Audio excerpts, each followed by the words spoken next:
lingüística, filosofía y psicología en el pensamiento de Noam Chomsky. Un ensayo de Ignacio M. Roca. Ante la reciente publicación del libro de Chomsky, The Background Boy, cabe preguntarse qué ha sido del hombre que en los años 50 dio un giro copernicano a la ciencia del lenguaje. Si se toman 1957 y 1973 como polos temporales de su pensamiento, salta a la vista el contraste entre syntactic structures, donde con rigor matemático se sientan las bases para la elaboración de la teoría generativa transformacional de la gramática, de copioso fruto de entonces, y el citado The Background Boys, donde se analizan los problemas existentes hoy en día en un sureste de Asia, a los que dedica previamente otro libro, At War with Asia, en guerra con Asia, y su repercusión en la situación político-social norteamericana, a la que atribuye el origen de los mismos. Para alguien no excesivamente familiarizado con el pensamiento chomskiano, pudiera parecer que existe un divorcio insalvable entre el Chomsky de la lingüística y el expositor de algunos de los más agudos problemas contemporáneos. Sin embargo, si se presta atención al núcleo de su doctrina, la unidad se hace aparente. Se podría hablar de una evolución ininterrupta. Más aún, este enfoque nos alejaría de la coherencia de su sistema, porque en efecto sus ideas político-sociales de los últimos años armonizan perfectamente con sus ideas de lingüística. En ambos aspectos se contienen mutuamente y emanan de una concepción unitaria del hombre, racionalista y humanista. Una semilla ya se cuenta en sus inscritos y en sus escritos más tempranos. En las líneas que siguen se tratará de trazar y seguir la trayectoria de este desenvolvimiento. El punto de partida de la lingüística propuesta por Chomsky puede ponerse en syntactic structures, donde se recogen y divulgan en forma programática los resultados de su voluminosa investigación, The Logical Structure of Linguistic Theory, la estructura lógica de la teoría lingüística, todavía inédita. La lingüística chomskiana irrumpe como una disciplina completamente formal. Solo una base puramente formal puede suministrar cimientos firmes y productivos para la construcción de la teoría gramatical. 1957. En esta teoría gramatical aparece abstraída la realización concreta de las lenguas, perteneciendo pues a una esfera abstracta de carácter matemático. El objeto de las investigaciones del lingüista es así la consecución de una teoría lingüística en la que sean presentados y estudiados de un modo abstracto los recursos descriptivos utilizados en las gramáticas particulares, sin ninguna referencia específica a ninguna lengua particular. Es decir, que los estudios lingüísticos en su nivel más alto consisten en una álgebra combinatoria de símbolos independiente del habla, si bien naturalmente conectada con ella en última instancia a través de una extensa cadena de operaciones abstractas.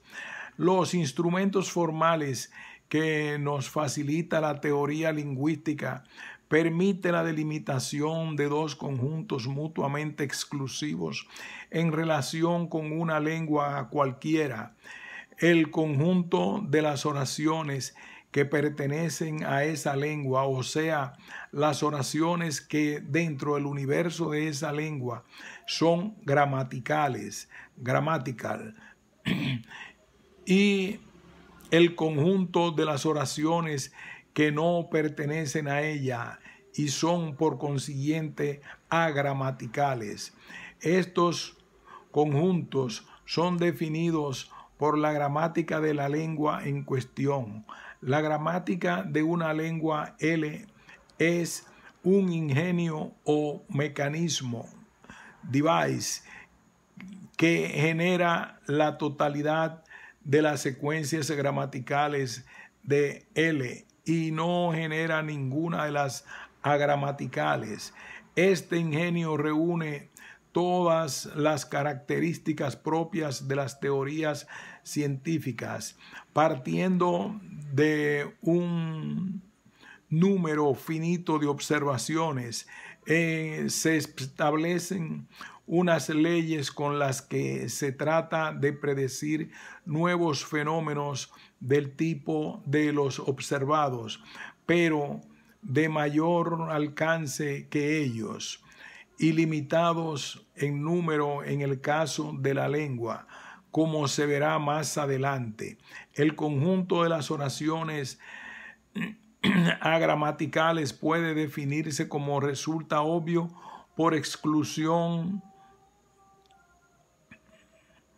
Este es el tipo de teorías utilizado en la física y demás ciencias de la naturaleza, y bien puede decirse que sus espectaculares avances son debidos al enorme poder de las teorías abstractas y los conceptos que las acompañan, que captan y sistematizan la enmarañada realidad con la recompensa adicional.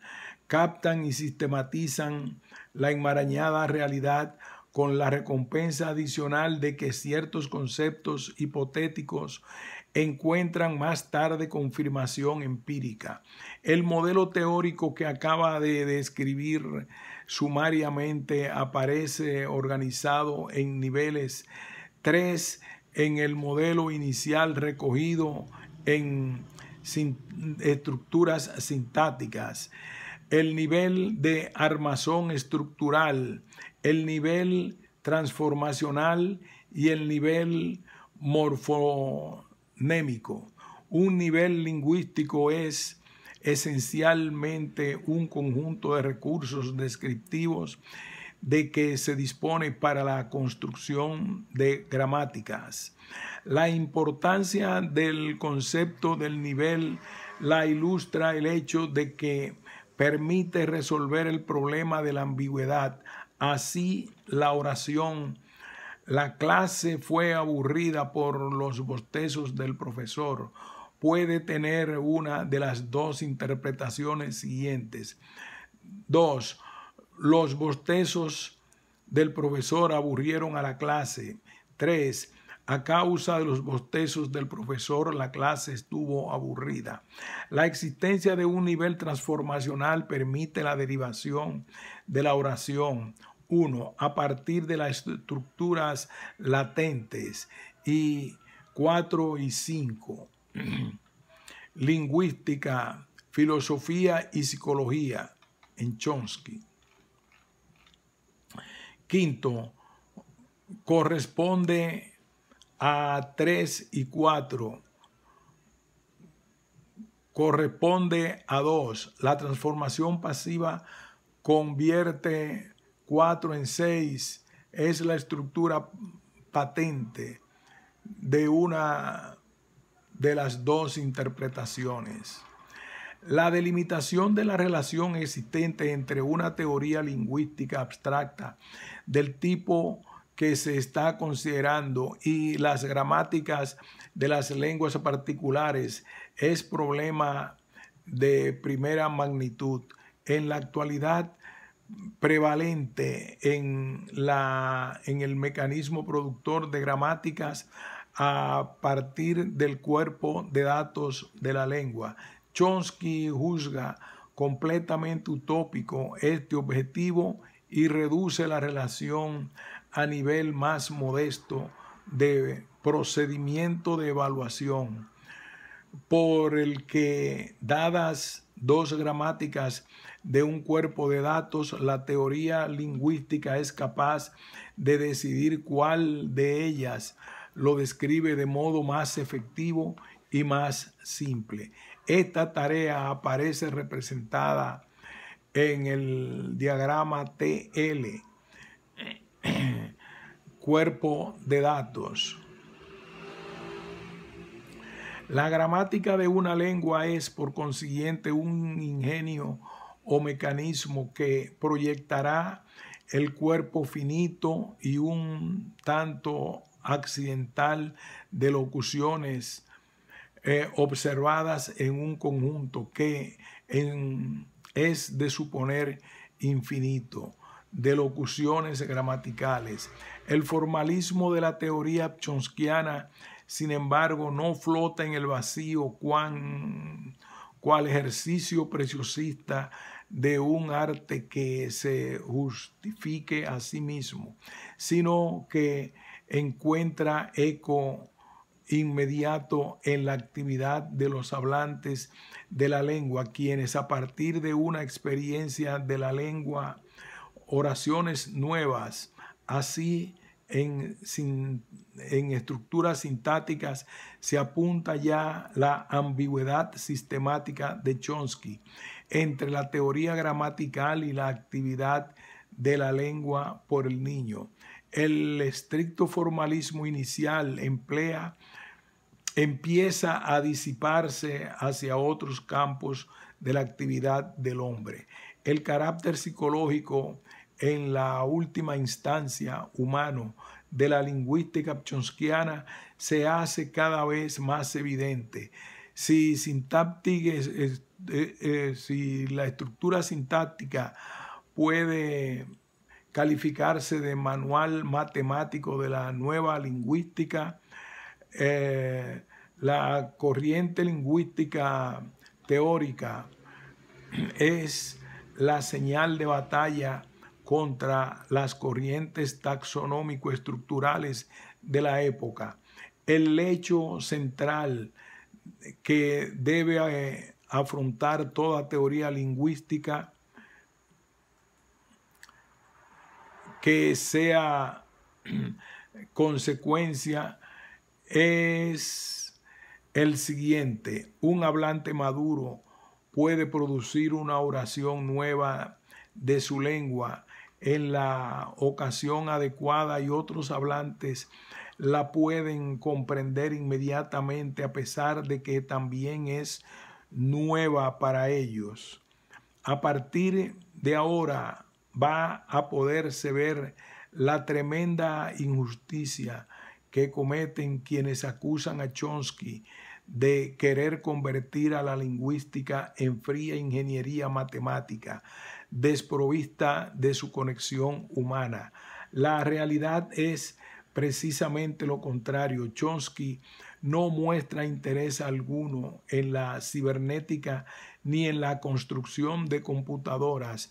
El eje de su lingüística, al igual que el del resto de su pensamiento, es el hombre. Chomsky define 3 niveles de adecuación para la teoría lingüística. La mejor manera de aclarar su significado es con referencia al proceso infantil de inquisición de la lengua, que puede presentarse por medio de diagramas. A cada uno de los estadios de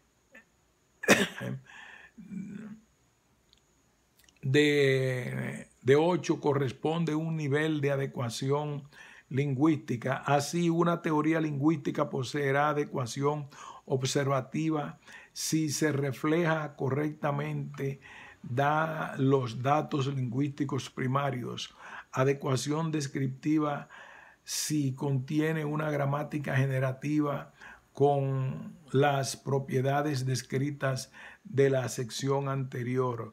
Adecuación explicativa si estudia las propiedades y las estructuras que, basado en los datos lingüísticos primarios de que tiene la experiencia el niño, elabore una gramática generativa de su lengua que sea capaz de generar otras y todas las oraciones gramaticales de esa lengua, y solo ellas. Dicho de otra manera, la existencia de B hace posible que el niño llegue a saber de la lengua. ¿A cuál de estos tres niveles está dirigida la teoría lingüística propuesta por Chomsky? Sus afirmaciones no dejan lugar a dudas, aunque ni siquiera la adecuación descriptiva en gran escala es de fácil acceso. Es crucial para el desarrollo productivo que la teoría lingüística que se persigan los objetivos. El desarrollo productivo en la teoría lingüística que se persigan los objetivos mucho más altos, es decir, que una gramática que asigne correctamente el grueso de las descripciones estructurales, pese a lo lejos que está de nuestras esperanzas actuales, todavía carecería de interés lingüístico, a menos que también suministre algún conocimiento de las propiedades formales por las que una lengua natural se distingue de conjuntos de descripciones estructurales enumerables y arbitrarios.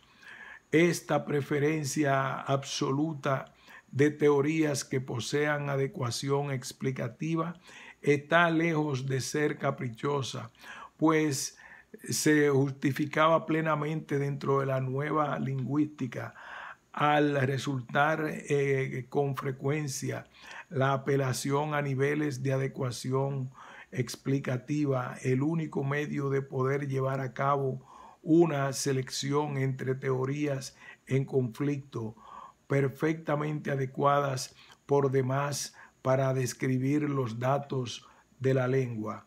El componente fundamental, el ingenio B del diagrama 8, es pues una medida evaluativa que hace pasible al lingüista el construir la gramática al niño al aprender la lengua, al elegir una entre todas las gramáticas que son posibles.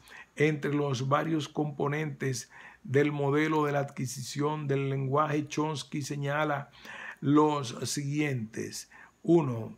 Una técnica para representar señales aductivas, un modo de representar la información estructural sobre estas señales, una cierta delimitación inicial de una clase de hipótesis pasibles acerca de la estructura del lenguaje. 4. Un método de determinación de lo que cada una de estas hipótesis implica con respecto a cada oración. 5. Un método para seleccionar una de las, en principio, infinitas hipótesis que son permitidas por 3 y compatibles con los datos lingüísticos primarios dados, solo que es explicativa aquella teoría que incluya la especificación de la medida evaluativa del tipo descrito en quinto. Es importante recalcar el carácter empírico de esta medida, que no viene dada priorísticamente, sino que, por el contrario, constituye la piedra de toque de toda teoría lingüística. Una medida de simplicidad propuesta junto con una especificación constituye una hipótesis respecto a la naturaleza de tal ingenio. El ingenio B, la elección de una medida de simplicidad es por tanto un asunto empírico con consecuencias empíricas. Las tendencias taxonómico-estructurales de la lingüística son por naturaleza incapaces de alcanzar el horizonte mentalista impuesto por Chomsky al estudio del lenguaje, pues al limitar sus métodos a procedimientos de segmentación y clasificación, no pueden llegar a imaginar el grado de organización interna y la complejidad del sistema de estructuras abstractas que ha dominado quien ha aprendido la lengua y que se pone en funcionamiento a la hora de comprender o incluso de identificar locuciones.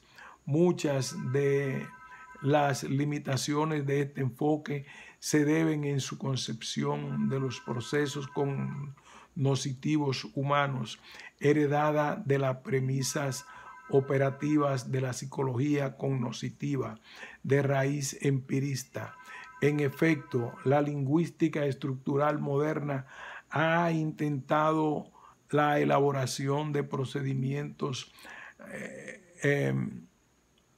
analíticos inductivos de segmentación y clasificación que pueden explicarse a los datos para determinar una gramática. Es absolutamente inconcebible que puedan ser desarrollados hasta el punto de poder suministrar estructuras latentes o los principios abstractos que generan las estructuras latentes y las ponen en relación con las estructuras patentes.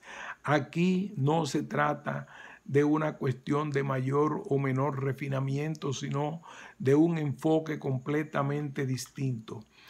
Es importante caracterizar las propiedades del lenguaje que pueden observarse en los procesos lingüísticos frente a la concepción sausariana que reduce la lengua en una especie de almacén estático de signos. Chomsky se sitúa de lleno en la corriente de Wilhelm von Humboldt, con su especial énfasis en la productividad o creatividad del mecanismo del lenguaje, cuya esencia es lo que Humboldt denomina su forma característica, que no debe confundirse con forma interior. La forma del lenguaje es, aunque factor constante e invariable que hay detrás de cada nuevo acto lingüístico particular y que le da vida y significado. La invariabilidad de la forma del lenguaje le permite actuar de molde o de marco de referencia de la actividad creativa del proceso lingüístico, que dentro de esta concepción es pura e ilimitada productividad, energía de los mecanismos fijos que en su representación sistemática y unificada constituyen la forma del lenguaje, deben capacitarlo para la producción de una serie definida de actos de habla correspondientes a las condiciones impuestas por los procesos de pensamiento. Humboldt, sin embargo, no distingue una claridad suficiente entre el aspecto creativo del lenguaje y la creatividad artística que Chomsky mantiene celosamente aparte. Existen en efecto dos tipos de creatividad: la creatividad regulada, típica del lenguaje, en la que la energía debe seguir los cauces que proporciona un sistema invariable, y la creatividad de reglas típica de la creación literaria, que permite la alteración y reforma de este mismo sistema. Este último caso de creatividad es el único tomado en consideración tradicionalmente, debido al menos en parte a que solo recientemente se ha logrado poseer el aparato técnico que hace posible el estudio de la creatividad regulada. Esta propiedad básica del lenguaje, la creatividad regulada, la desdobla Chomsky en tres direcciones. En primer lugar, la innovatividad, es decir, la continua producción de unidades lingüísticas nuevas. En segundo lugar, la independencia con respecto a estímulos detectables y controles externos, observada ya por Schlegel, quien afirmó que con razón se llama lengua a todo aquello por medio de lo cual el interior se manifiesta al exterior, por lo que las lenguas humanas, a diferencia de los sistemas animales de comunicación exclusivamente funcionales, son primordialmente un medio de pensamiento y autoexpresión, en palabras de Humboldt. Finalmente, en tercer lugar, la idoneidad para una situación en que se produce, en una palabra, que el lenguaje humano en su uso normal está libre del control de estímulos externos y estadios internos identificables independientemente, y no está limitado a una función práctica de comunicación. Al revés, por ejemplo, el pseudolenguaje de los animales. Así pues, aunque puede servir de instrumento, el pensamiento libre y de expresión, las limitadas posibilidades del pensamiento y la imaginación están reflejadas en el aspecto creativo del uso del lenguaje. El lenguaje proporciona medios finitos, pero posibilidades de expresión infinitas, solo restringidas por reglas de formación de conceptos y de formación de oraciones. Esta en partes particulares y características, pero en partes universales, un don común a todos los hombres. Las últimas palabras del párrafo anterior apuntan hacia la universalidad de la gramática. Esta conclusión, sin embargo, está lejos de ser obvia si se tienen en cuenta las condiciones adversas y limitadas en que suelen tener lugar el aprendizaje de la lengua, de las que son ejemplo la degradación y limitadísima extensión de los datos disponibles, la brevedad del proceso del aprendizaje y el estado mental del niño en este periodo de su vida, en el que su capacidad intelectual general es bastante reducida, pese a lo cual lleva a cabo una tremenda hazaña de la adquisición de la lengua, imposible, por otra parte, a un simio, por más que éste se muestre más inteligente que el niño en otros aspectos. A pesar de todos estos obstáculos, es de destacar la sorprendente uniformidad en las gramáticas resultantes y su independencia respecto a la inteligencia, motivación o estado emotivo en grandes extensiones de variación. Además, si las gramáticas de una lengua determinada poseen una enorme cantidad de elementos en común, parte de estos también es hallada, aunque a nivel más profundo, cuando se comparan las gramáticas de lenguas distintas. Los indicios de que se dispone actualmente apoyan la opinión de que todas las lenguas humanas poseen propiedades comunes profundamente arraigadas de organización y estructura. Estas propiedades comunes aparecen manifiestas en las estructuras latentes de todas las lenguas humanas. Las estructuras latentes pueden ser muy semejantes en todas las lenguas y las reglas que las manipulan e interpretan también parecen pertenecer a una clase muy reducida de operaciones formales de entre todas las imaginables, es decir, que por debajo de la variedad de las estructuras latentes existe la unidad de las estructuras latentes y patentes. Existen elementos particulares y característicos cuya selección define a una lengua humana específica y existen elementos universales en condiciones de la forma y organización de toda clase humana. Punto y seguido.